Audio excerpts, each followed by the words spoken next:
आज हम लोग ये केमिस्ट्री से रिलेटेड एक टॉपिक रिएक्शन इंटरमीडिएट का स्टडी करने वाले हैं, जिसमें रिएक्शन इंटरमीडिएट में सबसे सिंपल जो मॉलिक्यूल्स होता है, सबसे सिंपल जो रिएक्शन इंटरमीडिएट है वो होता है हमारा कार्बोकेटायन। इसी को ही कार्बेनियम आयंस भी कहते हैं। इसमें सबसे पहले हम लोग स्टडी करेंगे इसका इंट्रोडक्शन कि कार्बेनियम या कार्बोकेटायन किसको कहते हैं। तो पहला जो टॉपिक है वो डाल देते हैं हम इंट्रोडक्शन। इंट्रोडक्शन में देखें तो हम सिंपल सा इसमें बोल सकते हैं कार्बेनायन एक ऐसा स्पीसीज है जो कि कार्बन पर पॉजिटिव चार्ज होने से क्रिएट होता है। तो ये सिंपल सा हम बोल सकते हैं कार्बन पर जब पॉजिटिव चार्ज होगा तो उसको हम लोग कार्बोकेटायन बोलेंगे। बट यह जो परिभाषा है यह कंप्लीट नहीं है। इसको कंप्लीट करने के लिए जो है 3-4 पॉइंट पे हम लोग इसका स्टडी करेंगे। तो इसमें हम लोग बोल सकते हैं कि सिंपल सा कार्बन पर अगर पॉजिटिव चार्ज है, साथ में यह कार्बन ट्राईवेलेंट है। ट्राईवेलेंट कहने का मतलब है कि उस कार्बन पर जो है 3 बॉन्ड उपस्थित हो, या फिर बोल सकते हैं कि वह कार्बन अगर 3 बॉन्ड से जुड़ा हो। अब देखो बॉन्ड जो है वो कहाँ पे, तो कहाँ से जुड़ेगा, तो इस बॉन्ड से जुड़ने वाले जो एलिमेंट्स हैं वो हाइड्रोजन हो सकता है, या फिर एल्किल ग्रुप हो सकता है, या फिर एरिल ग्रुप हो सकता है। आप सभी को यह तो पता होगा कि आर जो होता है वो डिनोट करता है एल्किल ग्रुप को, या फिर हम बोल सकते हैं कि एल्किल ग्रुप को डिनोट करने के लिए हम लोग आर का यूज करते हैं, कैपिटल आर का। दूसरा ए आर जो लिख रहे हैं वो एरिल ग्रुप को डिनोट करने के लिए लिखा जाता है, एरिल ग्रुप। अब इसमें इसकी जो कार्बोकेट आयन है इसके इंट्रोडक्शन में हम लोग सिंपल से क्या क्या बता सकते हैं। तो पहला बता सकते हैं carbocation is a energetically कार्बोकेट ion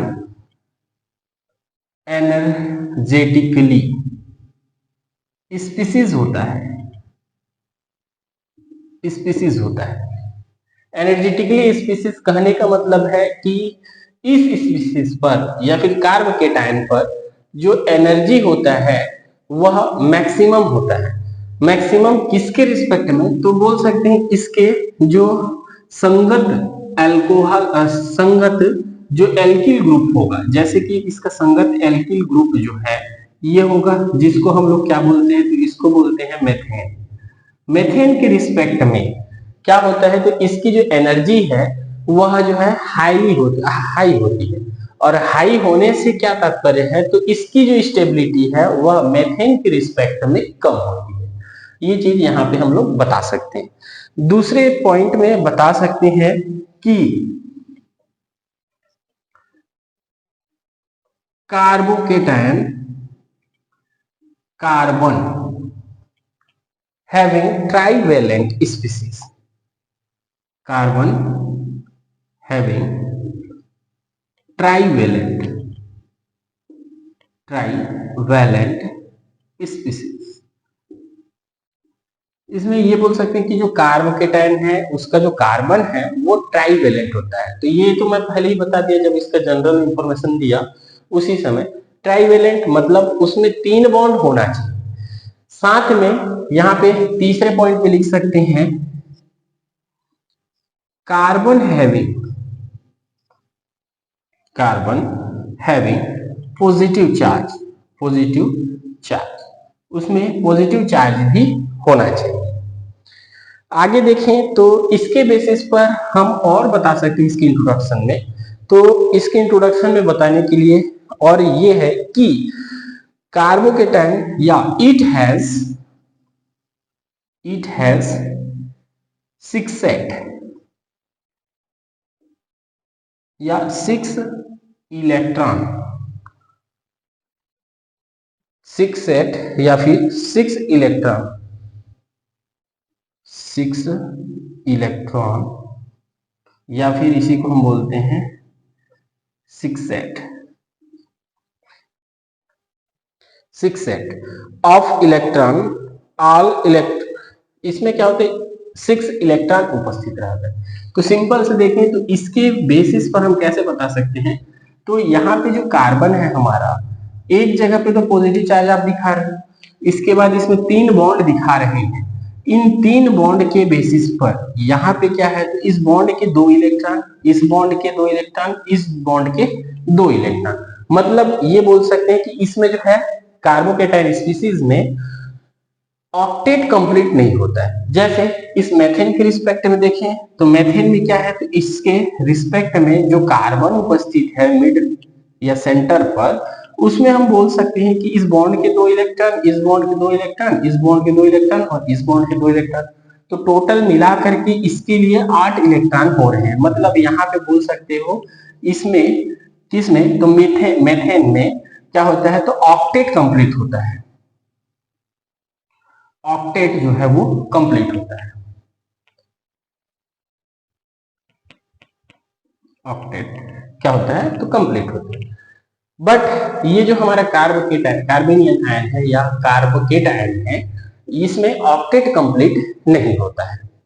इसके अलावा देखें तो पांचवा इसका इंट्रोडक्शन बता सकते हैं कि यह डाई मैग्नेटिक इन नेचर होता है, डाई मैग्नेटिक इन नेचर, ये नेचर में क्या होता है, तो डायमैग्नेटिक शो करता है, अनुचुंबकत्व जो है वो शो करता है।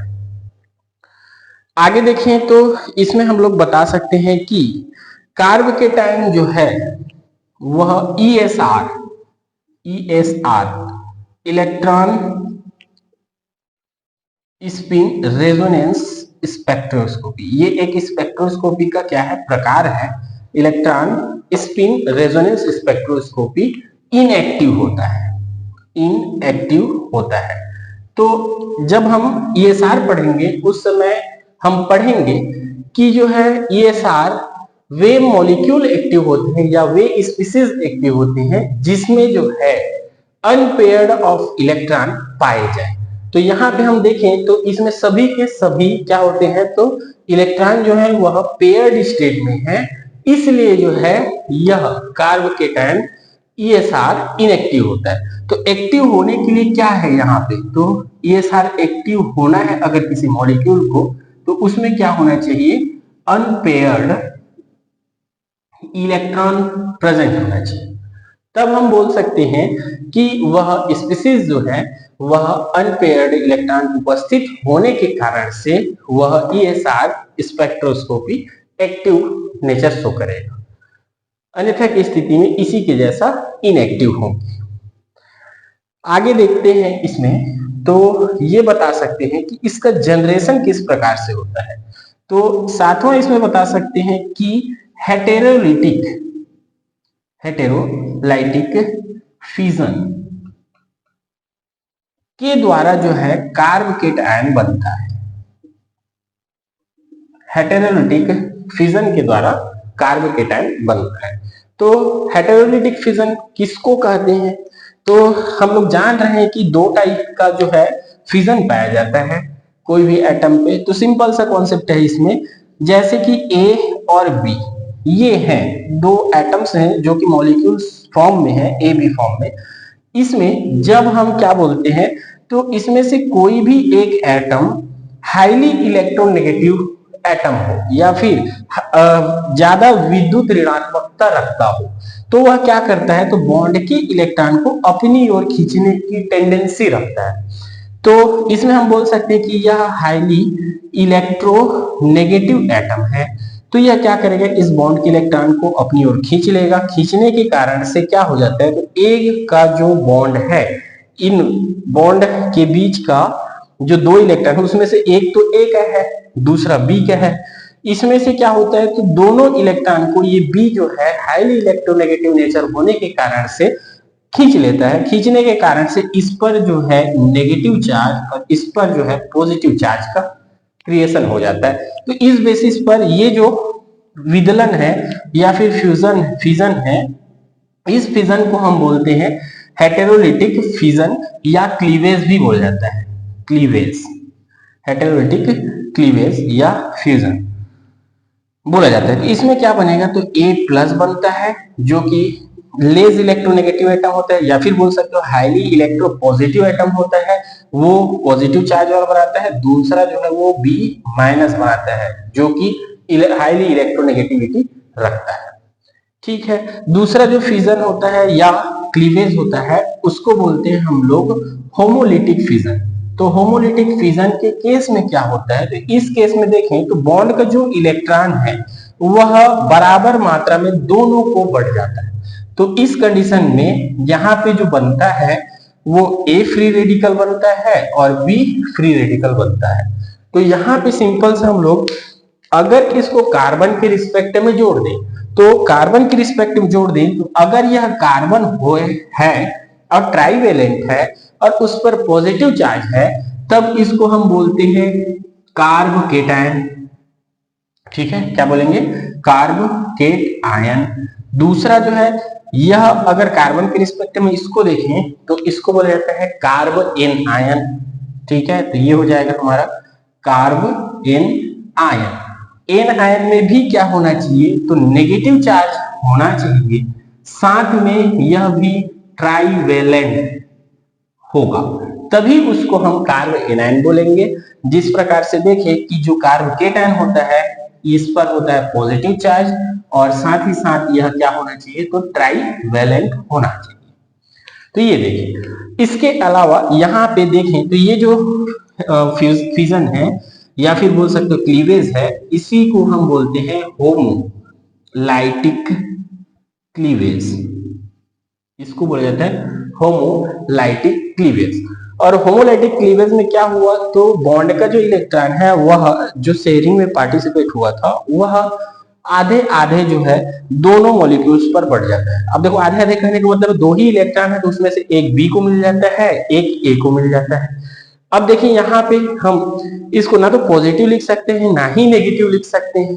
कहने का मतलब है ए का इलेक्ट्रॉन ए के पास ही आया, बी का इलेक्ट्रॉन बी के पास ही आया।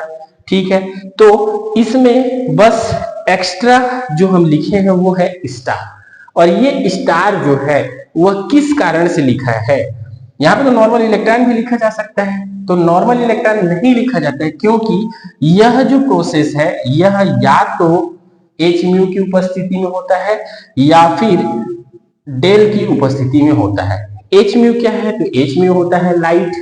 लाइट के प्रेजेंस में जो भी रिएक्शन होगा लाइट क्या करेगा, तो इसमें उपस्थित जो इलेक्ट्रॉन है उसको एक्साइट कर देता है और एक्साइट करता है, इसके कारण से यहाँ पे क्या हो जाता है, तो विदलन होता है या क्लीवेज होता है। तो इसीलिए हम यहाँ पे स्टार दिखाते हैं जो कि एक्साइटेड इलेक्ट्रॉन को दिखाता है, ना कि उसका जो ये बॉन्डिंग होने के पहले का जो इलेक्ट्रॉन है उसके जैसा। तो कहने का मतलब ये सिंपल सा कि ए पर जो इलेक्ट्रॉन या स्टार दिख रहा है यह एक्साइटेड इलेक्ट्रॉन को दिखाता है, वैसे ही बी पर जो स्टार दिख रहा है उसको उसमें भी बता सकते हैं कि यह भी एक्साइटेड इलेक्ट्रॉन को दिखाता है। तो इस बेसिस पर हम सिंपल से इसको बोल सकते हैं कि यहाँ पे यह नॉर्मल एटम फॉर्म ना हो करके यहाँ पे जो बना, अगर यह भी कार्बन हो और कार्बन पर एक्साइटेड इलेक्ट्रॉन हो और साथ में इसका भी 3 बॉन्ड उपस्थित हो या ट्राइवेलेंट कार्बन हो, तो इसको हम क्या बोलते हैं, तो इसको बोल देते हैं फ्री रेडिकल। इसको हम बोल देते हैं फ्री रेडिकल। ठीक है, अब देखो इसमें क्या होता है, इसमें इस कार्बन के रिस्पेक्ट में अदर भी कॉन्सेप्ट आते हैं, जैसे कि क्लोरीन। मान लो यहाँ पे ए बी लिए हैं, ए बी लिए हैं, वहां पे अगर रहता क्लोरीन और क्लोरीन, तो इस कंडीशन में जो बॉन्ड का इलेक्ट्रॉन है वो होता, तो इसमें फिर ट्राइवेलेंट की आवश्यकता नहीं होगी। बट कार्बन का केस स्टडी करेंगे तो उसमें जो हमको ट्राइवेलेंट देखना पड़ेगा, लेकिन क्लोरीन का देखें तो क्लोरीन के केस में यह ट्राइवेलेंट होता नहीं है, क्योंकि क्लोरीन जो है वो तो मोनोवेलेंट एटम होता है, एक ही बॉन्ड बनाता है। तो इस कंडीशन में हम ट्राइवेलेंट की खोज में नहीं भटकेंगे, सिर्फ अगर कार्बन का केस देखना है, कार्बन फ्री रेडिकल की बात करेंगे, तब के कंडीशन में हम ट्राईवेलेंट और एक जो इलेक्ट्रॉन है वो एक्साइटेड इलेक्ट्रॉन होना चाहिए। तो इस प्रकार से हम लोग नॉर्मली जो कार्ब केटायन होता है उसके इंट्रोडक्शन का डिस्कशन करते हैं। अगले लेक्चर में जो है हम लोग इसकी स्ट्रक्चर और इसकी स्टेबिलिटी का स्टडी करेंगे। Thank you.